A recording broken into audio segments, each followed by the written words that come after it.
It's really my pleasure to welcome you to this conversation with Amy Balkin about area of interest.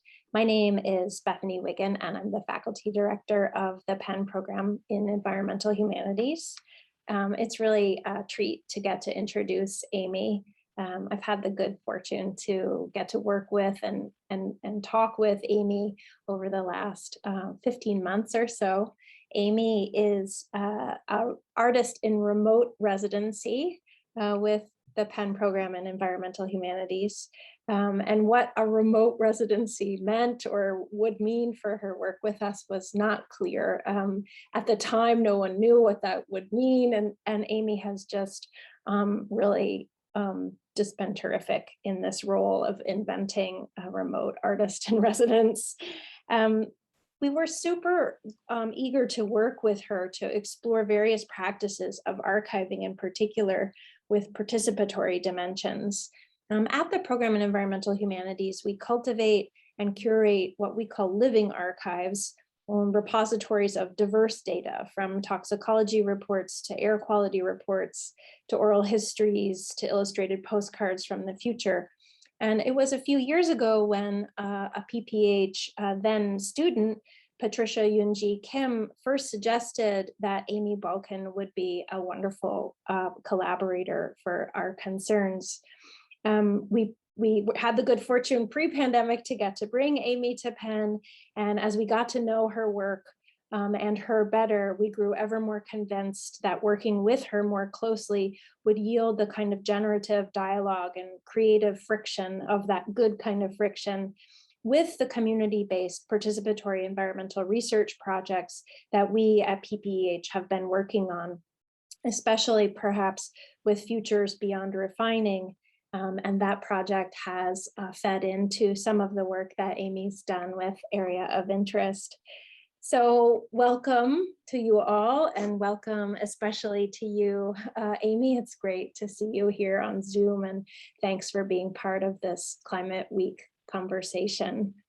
Amy and I have been having conversations together, as I said, for some months now, and we're going to talk about the process of developing area of interest.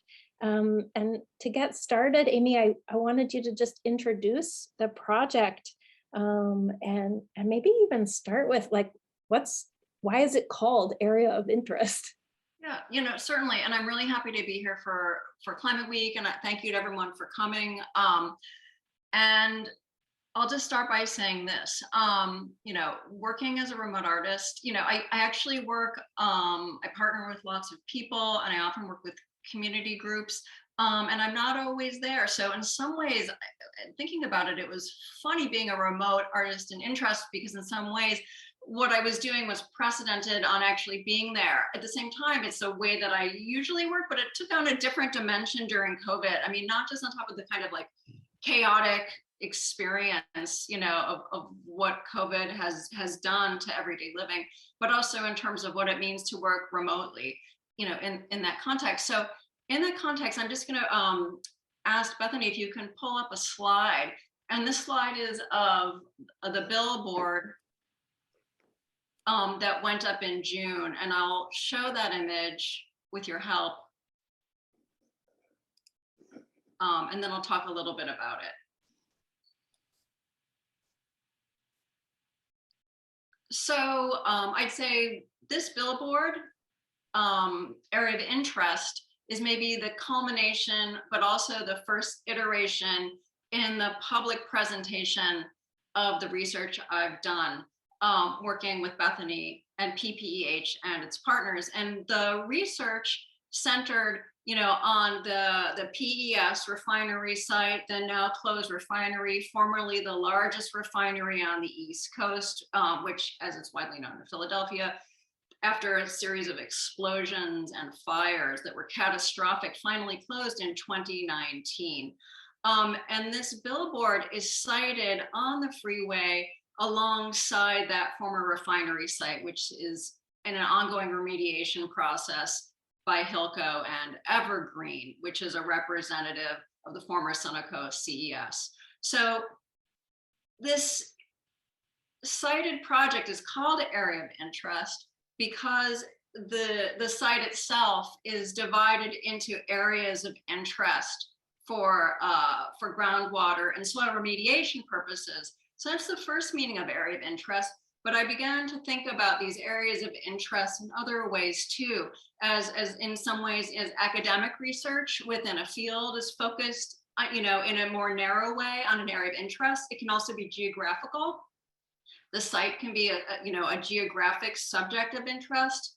And that's what it's become for me. But also too, an area of interest is a military term, and it's used in some ways for a commander to observe an area of the enemy or an area of military interest.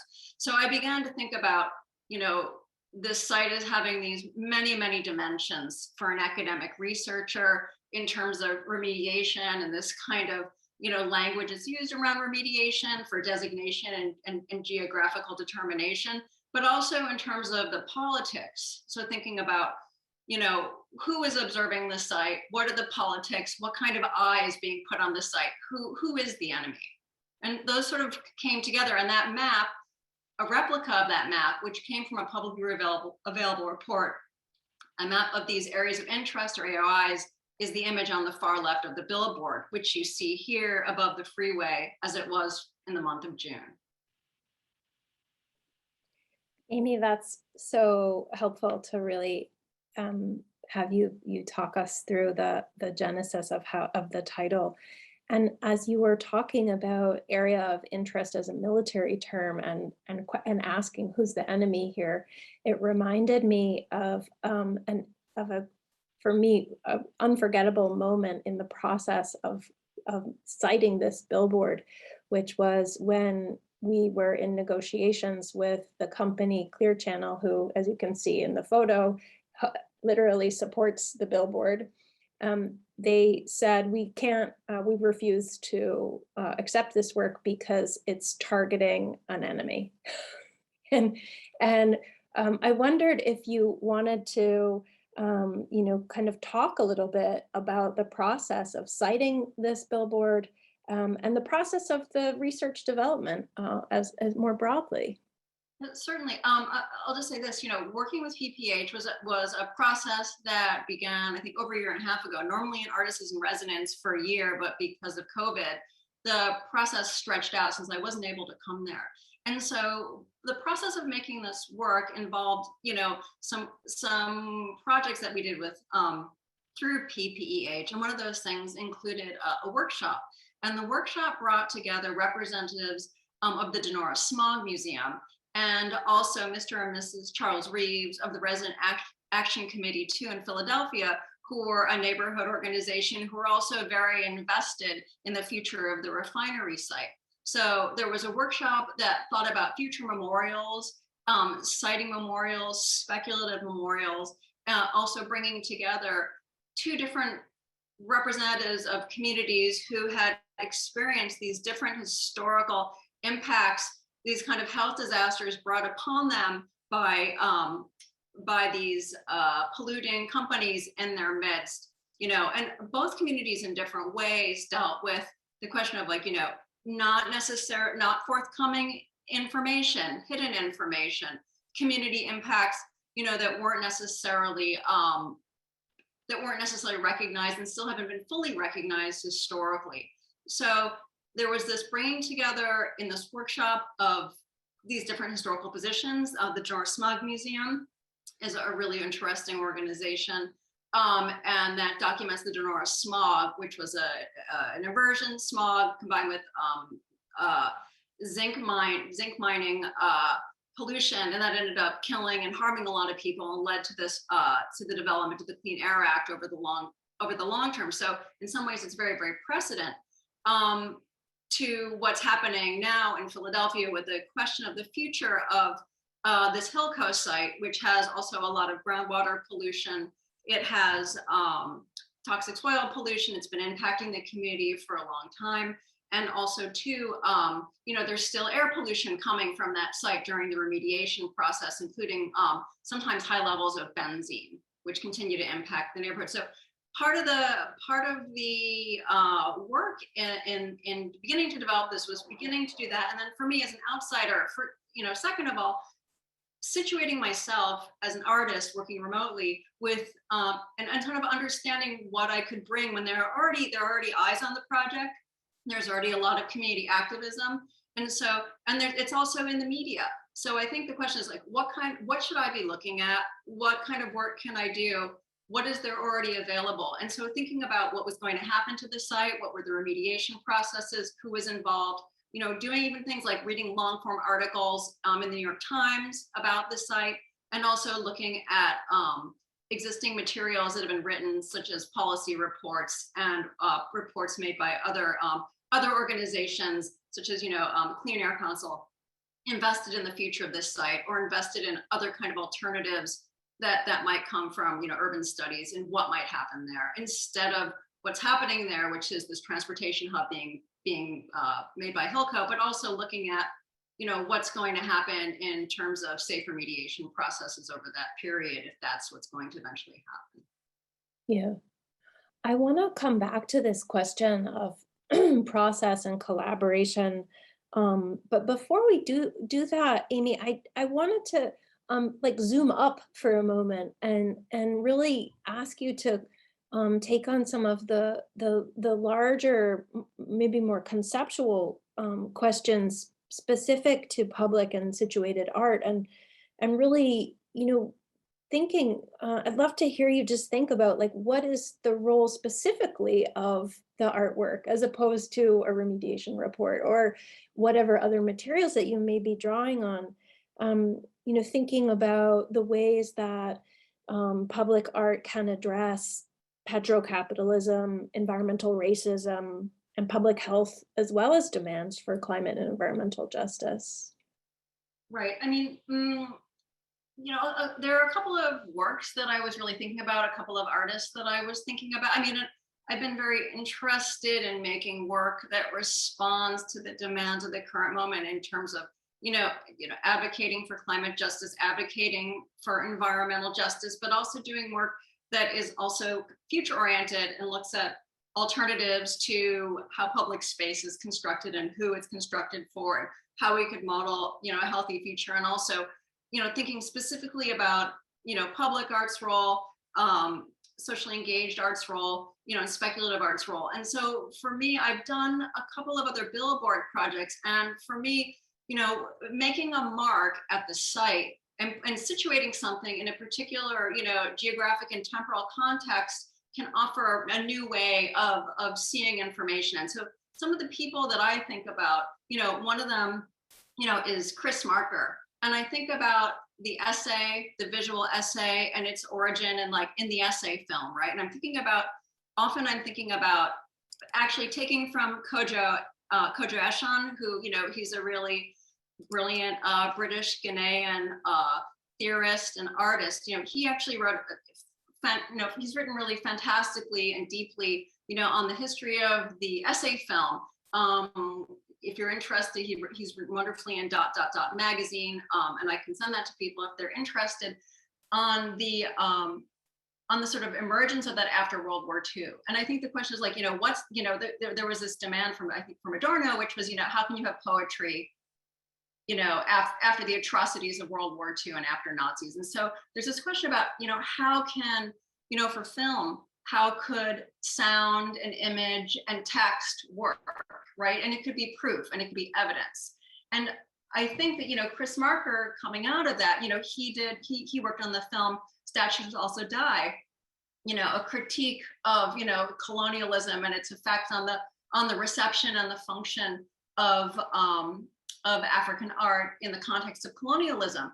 He also made this magazine, which you're seeing an image of, called Commentaires, and so he's dealing with this question of pollution. And in some ways, what he was doing was he was taking what you call like the filmic eye and moving across the page with multiple images, and the images are juxtaposed. They're testimonial. This is an image, of from Japan, of the mercury poisoning, and it's quite interesting to actually, now there is a mercury poisoning museum, and it's actually worth going to that site. But so I'm thinking about, his work, and also as a kind of speculator on politics. So for me, I was thinking about that and how can you reposition image in a kind of essayistic way as an artist, but also put it into public space. And so for me, this kind of material, the public report, the oral history quote, the herbarium image. What does it mean when you take them and you cite them on the freeway at the site of an environmental disaster, of a public health disaster, of a disaster of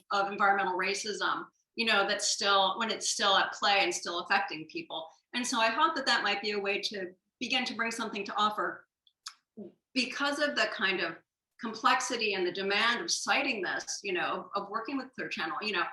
The billboard is vinyl, and not a very good material to be working with. And I think there are positions that say, you shouldn't work with vinyl. So was it worth it to have the site? In this case, it made sense for it. Also, too, I collected a lot of material. And so I have, folders and folders of visual material, of clips, actually, from some of which are from PPEH's own oral history work with the Reeves and other residents, and Alex Imbot, who is here, I think, today as well.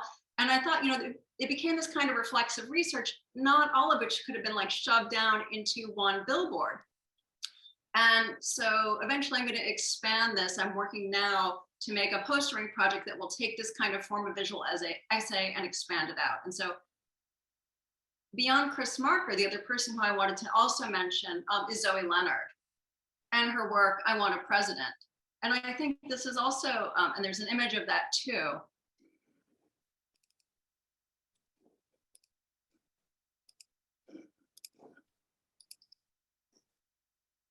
And so so I Want a President, it was a poem. It was originally going to be distributed in a magazine, but the magazine folded and it became distributed in the early 90s amongst her friends, right? What kind of president does she want? Someone totally unlike the presidents that we've had, and she gives these kind of beautiful poetic narrative around it. And so, it became very resonant. It had a a grassroots spread, but then it's kind of gained in power and meaningfulness.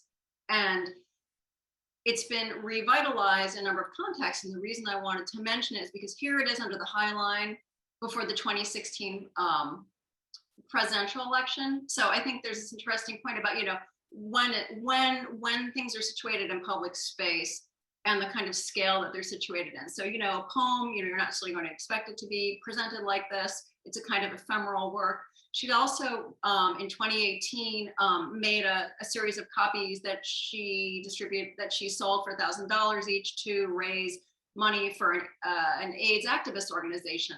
So I think there's ways in which a work like this can continue. It can be cited. It can be cited in time. It can be used to do this other kind of social public work. So I'm thinking about this history of, evidence of putting material in public that's not, in a way that kind of lends its own voice. It's not the form of a report.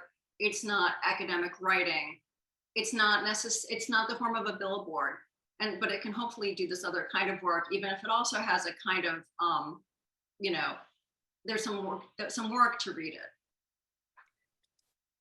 These examples are so powerful, Amy, and they really help me also in understanding, the aims of the visual essay, and thinking. I wanted to bring up the area of interest billboard one more time and to talk with you about what I think, and I think I'm wondering, I bet you, maybe you think as well, is the billboard's most poetic part.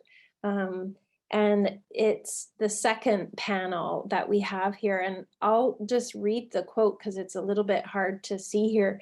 It's an excerpt from an oral history that was given by Charles Reeves and heard by Maggie McNulty. And I think Mr. and Mrs. Reeves are with Alex, so forgive me for reading your poetry. Maggie asked Mr. Reeves, what are your hopes for the future of the refinery? And Mr. Reeves' answer was, I want it to be a cemetery. That thing should be a cemetery for everybody who can't afford to bury their family. That's the truth in my heart. Put some flowers around there, some trees and shit, but bury people right there because it already killed people. And I wanted to talk with you about your selection of this particular, I think, piece of poetry from this longer, much longer oral history. And maybe too, you might think with us about future iterations of the project. I've seen some glimpses of some additional quotes that you've been pulling as we've been thinking and working towards the postering project.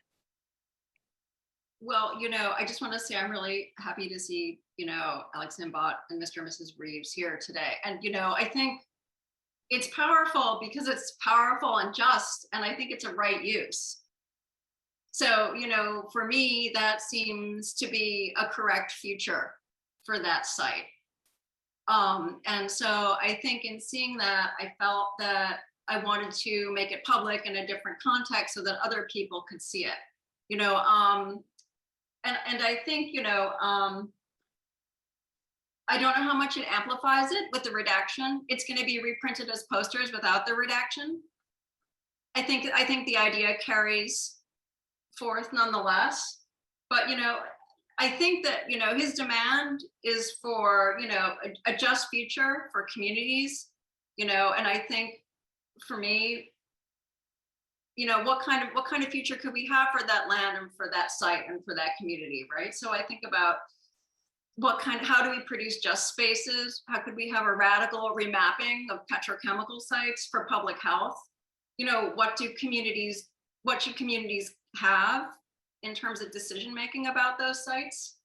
So, and I think that these are struggles, and that I think, the struggles can be winnable, but it's a challenge. It takes a long time. It needs alliances, needs local alliances, needs activists, it needs, all kinds of voices coming together. And, for me, I've always been very interested in United Front, and I'm not there. And so, what I see is a lot of people working locally, and I'm really happy for that. But I think, for sites like this to be transformed into those things, there has to be ultimately it's a question about what might make that happen.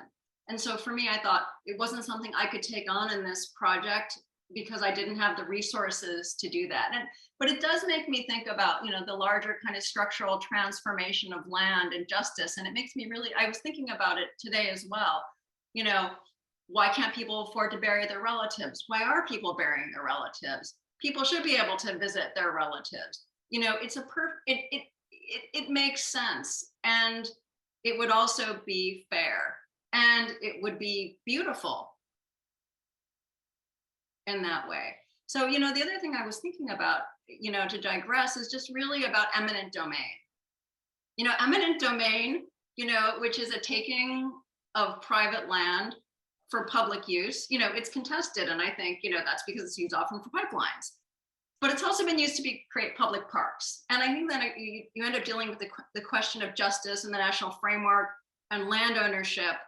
And, for me, thinking further about this, it really made me think about, what should happen to not only this site, but other sites? Should it have been sold to Hilco? And I really thought broadly, no, it shouldn't have been sold to Hilco. It should, if you're going to continue to have an American government and its powers, ultimately, it would be much better for this and these other kinds of sites that are decommissioned to go back to the communities, a permanent moratorium on sales, and local decision makings about what that land should be.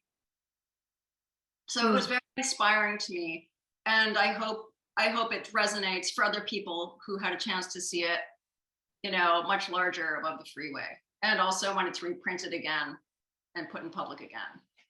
But that's of course my interpretation, and that might be different, than Mr. Reeves' intent. But it was very powerful for me. Mm.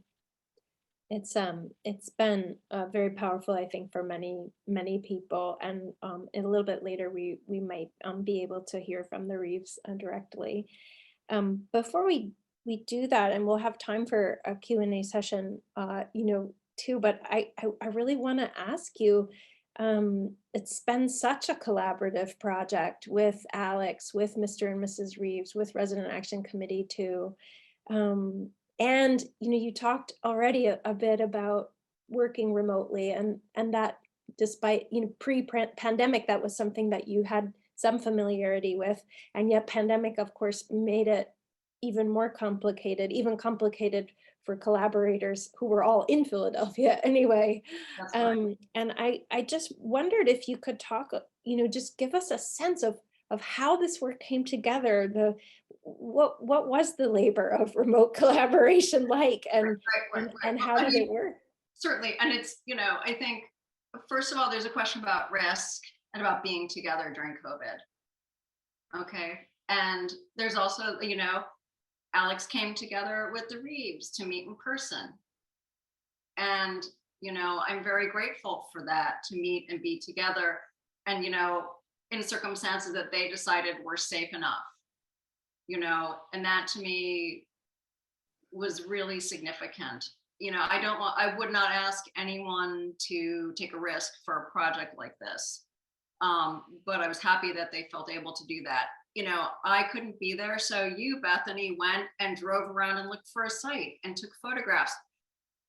Alex and Bethany went to the site and collected soil samples and took screenshots of those sites. I'm hoping to use that soil in a future work called Technosol Library that does a kind of demarcation of sites globally where there are soils that have been man-made soils, spolic soils, which can ultimately be transformed, but to mark those sites remotely and at the site where they were created. So this work was really done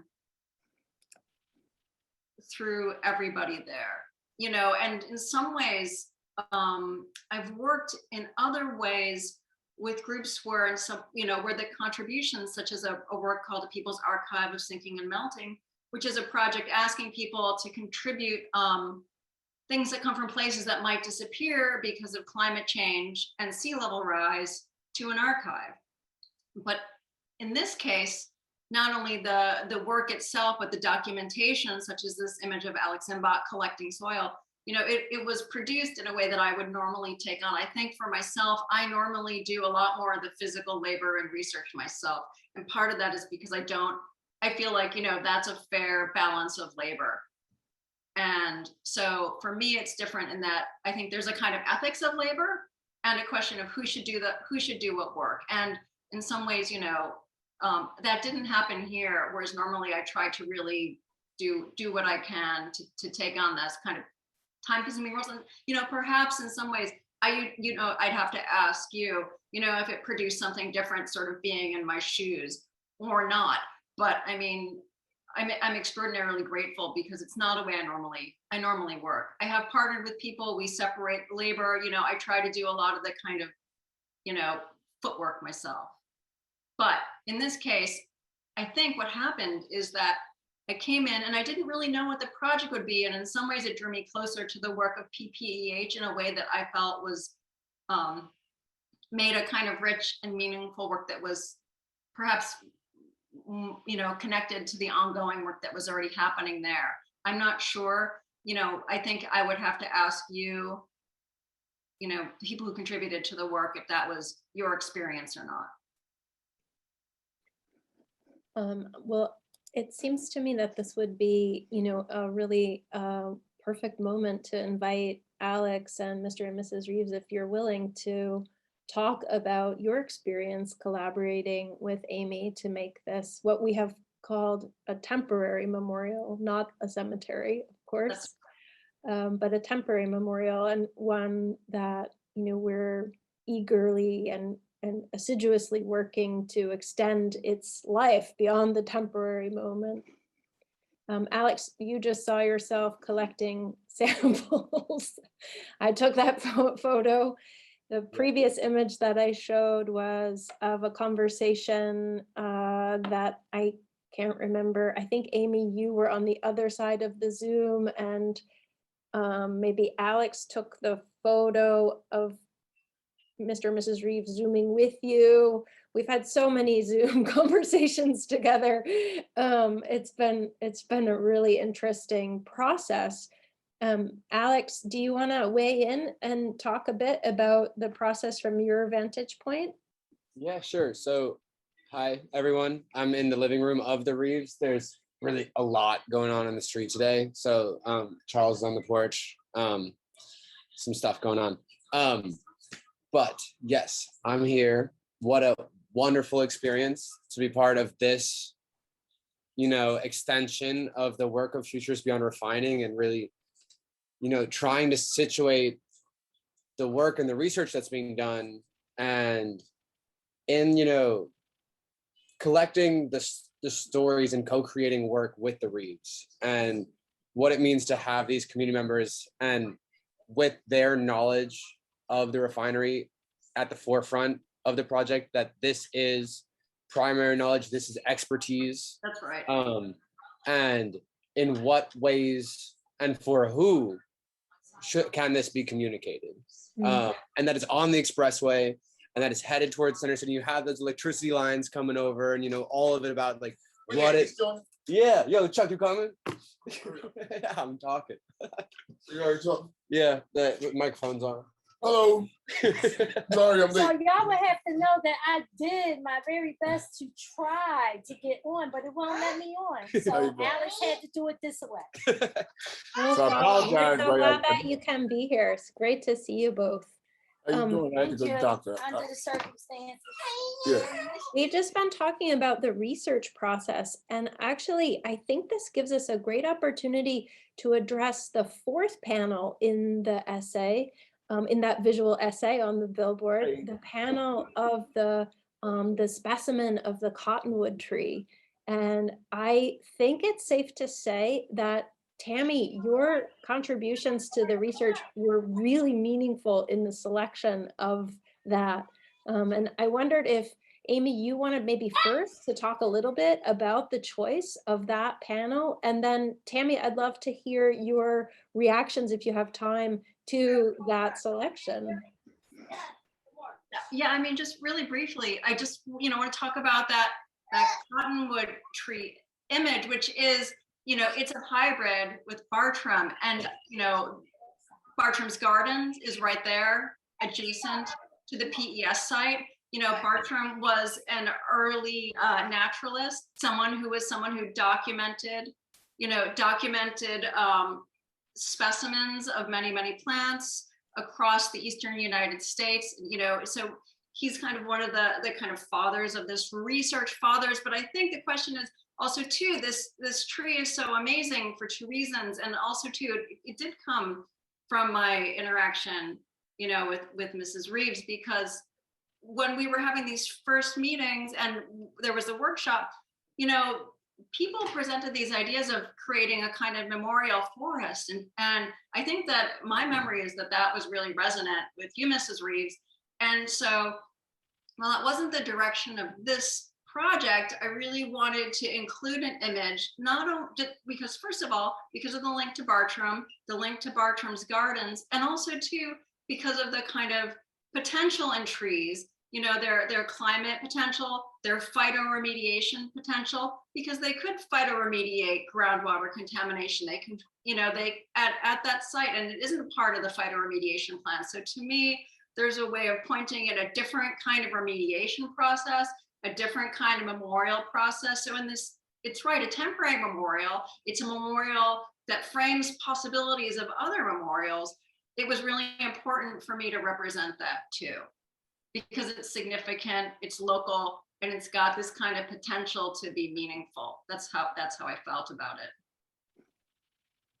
Tammy, do you want to talk a little bit about some of the wishes that you had for the memorial and the ways that the billboard and the process of working together has been able to, or not been able to, respond to some of those wishes that you've had? Well, the wishes that I had is pretty much the same as Charles. I felt like it should have been a memorial, a cemetery over there, okay? It caused mass destruction. And that's something that I myself will never get over. Like I said, it done a lot of harm to members of my family. And I believe, like I said, Amy and Bethany, y'all said it right. It was powerful, and it still is. And I hope it lives on. And I don't care who else don't like it. It should affect everybody, because that's real. That's real. Definitely. Well, I mean, one of the things that I think has been so powerful about this collaboration and working with Amy is the ability of this large scale, temporary, sort of speculative memorial to amplify what is real and amplify neighborhood concerns across, beyond the neighborhood, beyond the city too, and to bring it into dialogue with other communities that are also sometimes working with artists and sometimes not. It's been such a pleasure to be part of the process and also watching how the Reeves have been able to offer organizing tools to other communities, partially also through this project, as we have been connecting with communities, environmental justice and post-refining communities in other areas as well. I'd like to make sure that we have a chance to open up the conversation further to the participants who have joined us here at the Climate Week.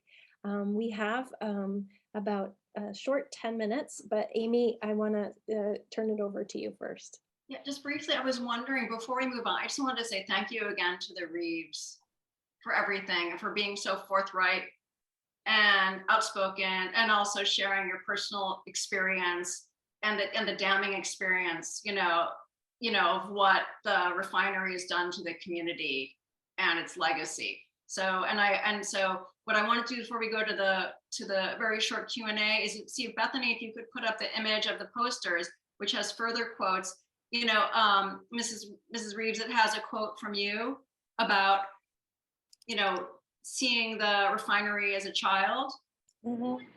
And then Mr. Reeves, it also has a further quote from you, which is about, what does it mean? So to see, how do people understand, the 2019 fire from inside out to the community? I just wanted to put that up there because, your father was an activist. You've seen so many explosions. It wasn't a surprise. So I think this kind of the question of the legacy, the ongoing nature of it, and who it's for, and how people understand it was something I also wanted to put into these posters beyond the quote that's on the billboard.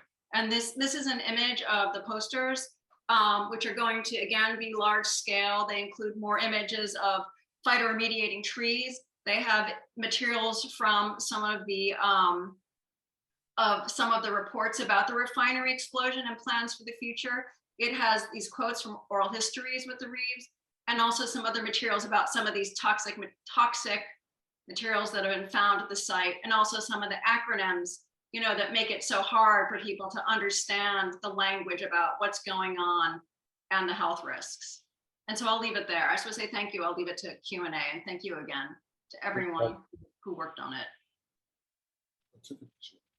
It's really exciting to see these cards, and they give us a glimpse into some of the ways that Amy is thinking about extending the temporality of the temporary, and yet working also with kind of ephemeral materials, wheat paste posters. We just literally about 2 hours ago got a postcard sized set of all of these images, and I'll be delivering them to you at your house, the Reeves, soon. I think you're gonna love them. They're really, really beautiful. And there's a full set of 20. We've produced 50 decks of these cards, and we're currently kind of thinking carefully about how these cards can be used as conversational tools for questions about memorializing life lost to refining in South Philadelphia, but in other places as well. So I'm going to stop sharing my screen.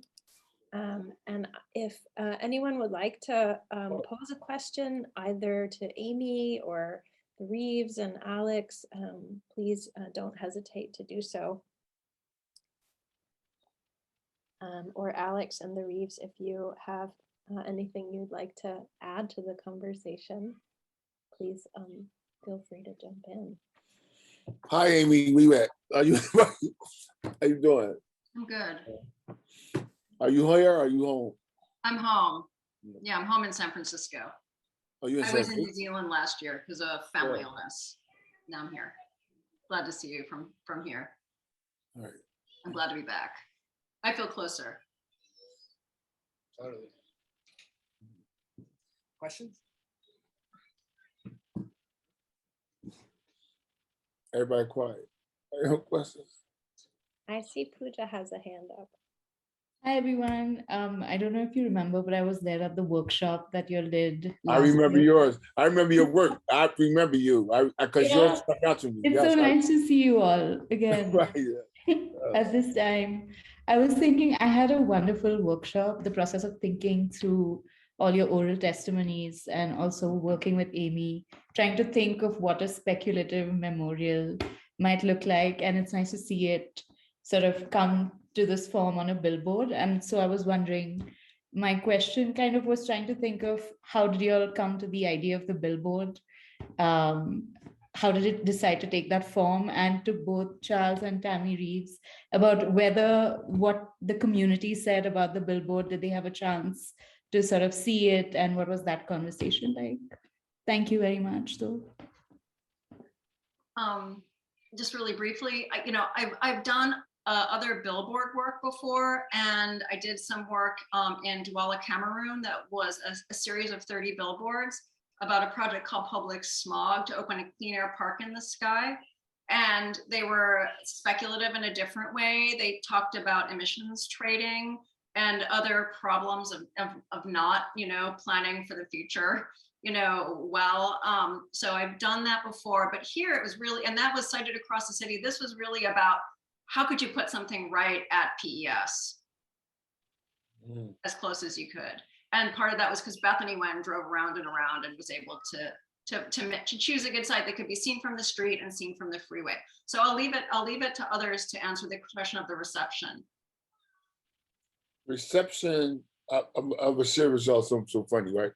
The first person that called me was Hilco. Right, you know what I mean? Oh, I didn't know that. I got a call from them saying, Mr. Reeves, how could you, right? So I was like, what? First I was thrown off, right? Because I didn't even know what they was talking about. Right. But then when I asked the question, what are you talking about? It was like, well, how could you talk about our company? And I went on to explain to her, right? It wasn't even your company, right? When I did this thing, it wasn't your company. Plus, it's bigger than now, right? I'm talking about people that died in my neighborhood, right? So while I apologize for how you felt, right? You know what I mean? But this is way deeper than Hilco, right? You know what I mean? Hilco, at that time, I don't even think Hilco was picked for the thing. So we was talking about how we buried our people and how we was misinformed, you know what I mean? And to go forward on the reception, some people were shocked. I was proud of myself, right? Because my father worked so hard, right? And to have his name, right, you know what I mean, over the neighborhood, I was so proud. You know what I mean? I was proud of the work. But the community was kind of taken aback, like, yo. And then some was a lot of questions about what was it and what it stand for and what was the flower and, you know what I mean, all these different things. So I think in the whole, it was a good thing, right? And again, I got to try to explain to people that this is deeper than personal feelings. Like, this is something that happened to us that somebody did to us on purpose, right? And this should never be forgotten. And if I hurt people's feelings, Oh, well. I ain't gonna say, oh well. Oh, well. Right, you know what I mean? But Oh, you know what I well. mean? I think that the reception was good though. You know what I mean? I thought it was good. I thought I was proud of the work. You know what I mean? I think, I think that's remarkable. And I also think I think a complex reception like that is inevitable. When I did Invisible 5 and an environmental justice audio tour, I could look and see who was hitting the site. A lot of it were the companies. They didn't like it. When I did the billboard project in Douala, Cameroon, the army is doing a lot of illegal logging. There's a lot of violence against journalists. Journalists could write about the issues around climate change and logging without putting themselves at risk because there was this intermediary of an artist. I'm not saying that's always how it works, but I think, there's always those complications with a kind of project like this. I think as long as people like yourself aren't being put in a position that's at risk or uncomfortable, if you're an activist and if you feel comfortable being there, being upfront with it, then I feel like that's a good work. To have a We are like, discussion. listen, we've been fighting all our lives, right? I know. We grew up in the fight. We grew up in the project. Like it ain't very much that can affect us, right? Right. We don't see you different because you deal with. I don't care about the papers, right? You know what I'm saying? I reached out to the Packers years ago and they turned it back. So I don't really care about the city. We reached out to them. Right. So I don't really have no, I care. I take it back because I work with a lot of people that need a lot of stuff. I have to be respectful of how I act because I need these people. But in my heart, I go with my heart. My heart tells me to go where it goes. Right.